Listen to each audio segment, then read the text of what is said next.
it's no great surprise that that the area of retention payments was always going to get... I apologise for interrupting the member. After we took leave before, I didn't formally restate the question, and there did appear to be a little bit of confusion. So what we are debating now is the question is that parts 2 and 3, the schedule and clauses 1 to 3 stand part. Mr Hudson. Thank you, Mr Chair. It was no great surprise that the area of retention payments was going to be traversed quite strongly, I think, in this debate. And so we have an SOP from the Minister, which is what I'll touch upon here.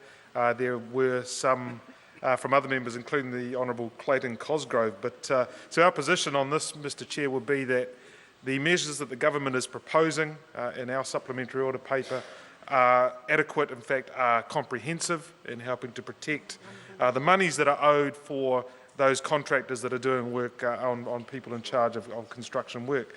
So if we look into the actual provisions or what will be done, clauses 18A through, I'll deal through H, really are dealing with this notion that monies that are owed to that contract or those contractors, and we express them in terms of Party A. Party A, the construction company or that owning the construction development, and Party B being the contractor providing services and therefore being a creditor to Party A. So Party A is required to hold monies that would be owed or retention monies for work done that will eventually be due to Party B in a trust. So they can't be used as normal cash flow or normal cash resources for Party A. They don't have to be held in a separate trust, but they must be held for specific purposes.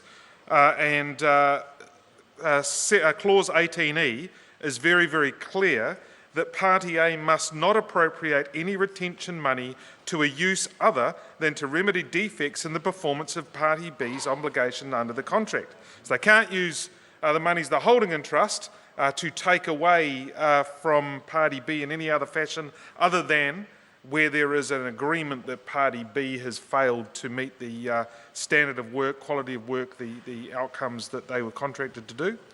But there is a note that though they cannot use the money for other purposes other than to address defects in performance of Party B, the money does not have to be held in a separate trust account, and it can in fact be commingled with other retention, other monies in the trust, including retentions for other contractors. It is important, and it is provided for in clause 18D, not only must Party A keep proper accounting records of the retention monies that are held in that trust, they must make those available to Party B at all reasonable times and without charge, so that Party B can have confidence that the monies that are being held, in which Party B will hold that they'll become due to them in time, are still there and available to them when that time comes. And another clause which is extremely important to this whole approach to dealing with retentions is the protection of that money. And clause 18H states very clearly, retention money is not available for the payment of debts of any creditor of Party A other than Party B. So while monies might be commingled in the trust, that which is held for this specific contractor cannot be used to make any other payments to any other creditor, including another contractor.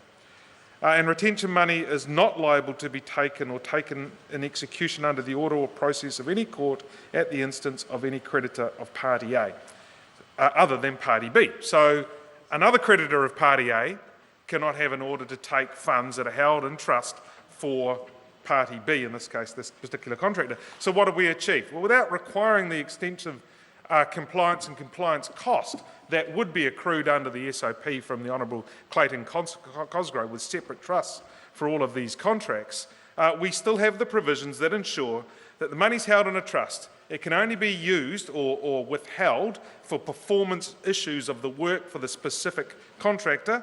It can't be used to pay the debts for any other creditor, and another creditor can't go to court and get an order to take away or take from that pool of retention monies for another contractor. So their money is secured, and it's secured against that contractor obviously doing the work to which they have been contracted to perform to the standard that is required. So we've achieved that which I think all parties want to achieve with retentions, and we've done it in a way that meets the tests of ensuring that both parties have the right protections and without the unnecessary and large compliance costs which would come if we required for every contractor to be held in separate trusts. So I'll leave it there. Thank you, Mr Chair. Clear